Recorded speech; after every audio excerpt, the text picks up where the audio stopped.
Alliance for a Green Revolution in Africa is a non-governmental organization founded through a partnership between the Rockefeller Foundation and the Bill and Melinda Gates Foundation. AGRA develops programs which offer practical solutions to significantly boost farm productivity and incomes for the poor while safeguarding the environment. With support from Bill and Melinda Gates Foundation, AGRA plans to unveil a new initiative called Farmer Organization Support Center in Africa. It is meant to provide support to farmers' organization in the country and serve as a backbone to AGRA's overall objectives. In studio this evening is FOSCA's lead coordinator, Fadel Ndiame, to further discuss what they intend to achieve. Thank you very much for joining us here today. Thank you for having us. Yes. So can you tell us a bit more about AGRA? I mean, we understand it has something to do with agriculture, but what exactly does AGRA do? AGRA is an initiative that was created in 2006 as a partnership between African governments, farmers, the private sector, and some core funders like Bill and Melinda Gates Foundation and Rockefeller Foundation. And the idea behind this alliance is to bring together science, technology, and institution to significantly boost the smallholder agriculture in Africa. Now, the reality is the majority of our farmers are smallholders. Even though they produce 80% of what we eat, they are still themselves net buyers of food. So they don't produce enough to feed themselves throughout the year or to generate some export. Now the good news is some technology exists in terms of improved seeds, improved soil fertility management, agronomic practices, and facilitating access to markets and finance. So AGRA's mandate is to use a value chain approach going from seeds to include soil fertility, markets, policy, to bring about a sustainable transformation of smallholder agriculture with the goal of reducing food insecurity by at least 50%, doubling the income of the smallholders, those who till less than 2 hectares, and by doing so increase the contribution of agriculture in the national wealth. So this is the mandate of AGRA.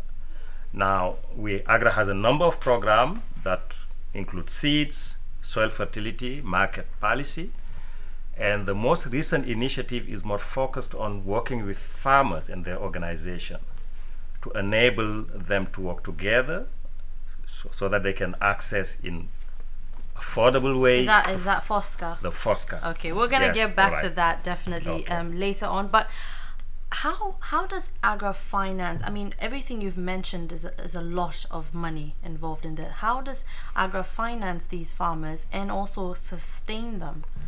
Now, I think we consider it to be an investment because we are starting from a situation where we have a shortage of production and productivity. And to jump the system, you need to be able to invest in appropriate technologies and to connect institutions whose synergetic effect would lead to the transformation of agriculture. So AGRA provides grants to either research institution which will come up with adapted varieties to the ecology of smallholder farmers. We invest in education to have African scientists who are able to breed varieties adapted to the situation. We invest in seed companies which are able not only to produce but to distribute those seeds. So our investment is really to create the condition for the agricultural sector to grow and create wealth for the entire nation. I love that you're using the word investment because I'm like, okay, so what's in it for AGRA? Are they investing in this to get something back from the farmers? Should the farmers find a way to pay back later on after they've gone through the process of AGRA? How does that work? AGRA is a non-for-profit organization. It receives its own funding from other foundations like Bill and Melinda Gates Foundation. So basically, we invest in public goods. So the mandate is really to tackle issue of poverty, food insecurity, and make sure that the majority of our people are lifted out of poverty. So they're not expected to reimburse the initial investment. But to sustain the effort, what AGRA does is to link producers to the formal financial institution. Because initially, for instance, in Ghana, less than 10% of all the lending goes to smallholder farming. The reason being, it's a sector that is perceived to be risky, which might be the case. But to the extent that we enable access to improved technology, to market, and to finance, it is possible to double, in certain cases, triple the yield that these farmers are currently, making. One question I had also with, hearing everything you're saying is with the farmers, AGRA gives them a certain set of rules or technology that they can use. Does it mean that the farmer then has to follow AGRA's ways of doing things, or do they maintain their ways and then improve it with the new stuff you've given them? And if so, how do you sustain that? Do you have someone following them to ensure that this happens? No, I think that's a very good question. I think it allows me to highlight the fact that AGRA is actually a partnership. AGRA works through national institutions, NGOs, and farmer organizations themselves. So the work starts with an assessment of what's on the ground, what are farmers already doing, and what is the level of production and productivity that they are able to reach. Now, what science shows is the current level of production are much lower than what is possible to get. For example, if rice growers in Southeast Asia are making 6, 7, 8 metric ton, 8 ton per hectare, we have less than 1 ton per hectare in some sub-Saharan African countries. So it is possible to fill this gap with appropriate technology, good agronomic practices, and by enabling farmers to access to information, to finance, and to market. So the operation are through national institutions, national NGOs, and farmers organizations. In the long run, the relationship is sustained by the fact that producers are able to make more money and then to buy the services that are useful to them. So the initial investment, this is why we call it an initial investment. It's like a startup. We make the initial investment that enable to jumpstart the system so that the people who currently are not making most of what is possible are able to create more wealth and then be able to afford the services that allow them to sustain their own growth and development. Yeah.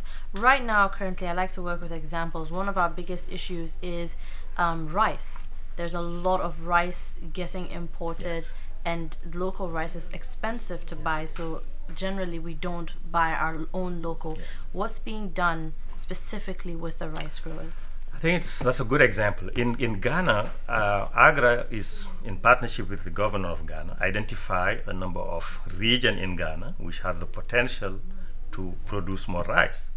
The northern region of Ghana, the Tamale region, is currently contributing to at least 2/3 of the national production of rice in Ghana.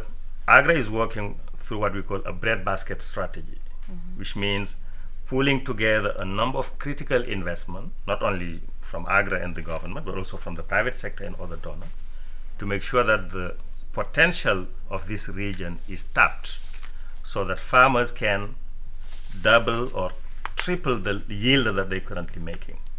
So we have the data, we can show that if all these technologies are brought together and the partnership that are required are actually materialized, it is possible for smallholders to double their income and actually replace the current level of import by local production. So there is a case of import substitution by boosting local productivity so that our smallholder can produce more, make more money, and allow the country to save the foreign exchanges that are being used currently to import rice. Now, earlier on, you talked about FOSCA, and I kind of stopped you there. Could you tell us more about what that partnership is about? FOSCA is one of the initiatives of AGRA. It's the most recent program. I mean, as I explained, AGRA work along a value chain. We have programs that are targeted at seed production, soil health, market access, policy. FOSCA's focus is on farmers and their organization. And the idea being that it is difficult to deliver services or product to isolated and scattered producers all over the place. So helping them to come together and strengthening their association, enable them to access resources, finance in a most cost-effective way, because you reduce the transaction cost of actually accessing input or market. How soon will this be officially active in this country? Well, we are officially launching it tomorrow in Accra. We have been in operation for a year. So the first year was basically a pilot phase during which we had to set up the governance structure of FOSCA. We had a number of pilot programs in Mali and in Tanzania to find out the opportunities of linking smallholder farmers to markets, input and output markets through their organization.